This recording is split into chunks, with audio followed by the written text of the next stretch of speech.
everybody, it's ChillGFX here, and today we're going to be learning how to make an Adobe style icon in Adobe Photoshop CS5 or CS4, whatever you have. So we're going to hit File, New, make a new document, 500 by 500 pixels, and leave the rest of the information alone. Hit OK. And now we have our blank document. We're going to double click on our background layer. That unlocks the layer, and we're going to name it Background. Hit Enter, and then we have an unlocked layer. We're gonna select our gradient tool, click at the color here, go to foreground to background, hit the first little node, select the color, and you're gonna select a base color. I think I'm gonna do Dreamweaver or so, a Dreamweaver type of color. So I'm just gonna click a limey kind of dirty yellow, and then on the second node you're just going to click a darker version of that, your base color. So I'm going to choose like an olive green. See, and we have the nice fade. Hit OK. Select the radial gradient, which is the second one. Hold Shift, and from the top left corner, drag down. There we go. And it looks like we have a nice light source over here, coming from over here. Okay. Select your type tool now. Verdana, bold, 300, sharp, white. Okay, just click anywhere and just put two letters, a capital and then a lowercase. So I'm going to type capital D then a lowercase w for our Dreamweaver. This is actually too big, so I'm going to hit Control T, hold Shift, and when using one of the corners, just drag it down, make sure it fits. This is actually like the letters are too far apart. I'm gonna hit this little A over here, and then I'm gonna make it so that they come in a little bit. There we go. So we have our nice little icon. Make sure it's centered, by the way. We don't want a lopsided icon. Okay, there we go.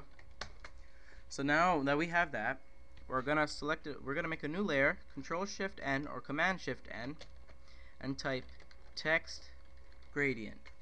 Hit OK. And then we're gonna Control click or Command click on the T here of our DW layer, while selecting our text gradient layer, and that selects our DW with a marquee. We're gonna go to our sorry, I'm drawing a blank. We're gonna go to our gradient tool, foreground to transparent, and we're just going to pick our base color. There we go. We're going to select linear gradient, hold Shift from the top, and draw it down. Hit Control D to deselect, and on the opacity of your text gradient layer, just bring it down. Almost so it looks white, but you can tell there's a little bit of a gradient. Okay, we're going to hit Shift, select all these layers, and then right click and merge them. Now we're going to select it and we're going to make a new layer and call it background. We're going to save that layer for later and just move it to the bottom. Alright, now we're going to go to edit, image, canvas size, pixels, 800 by 800 pixels. There we go. We have a much bigger canvas to use now. Now we're going to hit Shift Backspace while selecting our background layer. Click on the drop down menu, select white, and hit OK. So now we have a nice background. You can lock the layer just so you don't move it.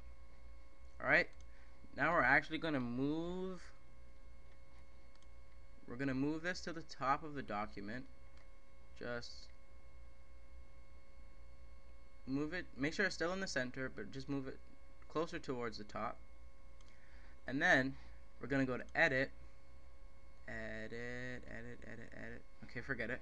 We're going to hit Alt, hold Alt, and drag on our text gradient layer. So now we have two. Then we're going to go to edit, transform, flip vertical. You can't see it because it's underneath, but we're going to move it down. See, you can see it's upside down. We're going to move it down and select our little bit of a mirror or a crack of white, just so we can have our nice steady reflection. And then we're going to bring down the opacity. I'm going to have up a tutorial later on how to do proper reflections, but for now this is good.